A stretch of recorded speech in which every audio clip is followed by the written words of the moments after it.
कभी देखा है आपने यॉन करते हुए खुद को, अगर कोई और भी ऑन कर रहा है उस रूम में, या फिर स्माइल करते हुए अगर कोई और भी स्माइल कर रहा है, या फिर आपने कभी किसी ग्रुप को नोटिस किया है, या फिर सक्सेसफुल लोगों के सराउंडिंग्स को रीड करने की कोशिश करी है?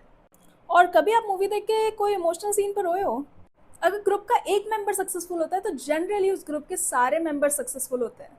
एंड सबसे इंपॉर्टेंट बात तो बताना ही भूल गई, मेरी तो वोकैबुलरी चेंज हो गई थी डिफरेंट ग्रुप्स में रहने के बाद।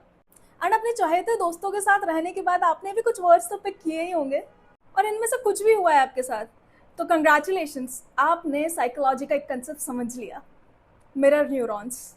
अच्छा, इसको जान तो लिया, बट इसकी इंपॉर्टेंस क्या है? So this experiment was done on monkeys. तो बेसिकली क्या हुआ था, कुछ मंकीज को बनाना दिया गया था एंड कुछ को नहीं। जिनको बनाना मिला था उन्होंने बनाना पील किया और खाया।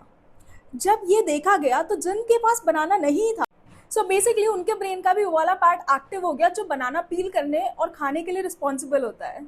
सो इसका मतलब ये हुआ कि अगर हम कोई एक्शन ले भी नहीं रहे हैं, बस देख रहे हैं उस एक्शन को होते हुए, तो हमारे ब्रेन के वो वाले न्यूरॉन्स एक्टिव हो जाते हैं and that is known as mirror neurons. So बात सिंपल है, we are wired to connect.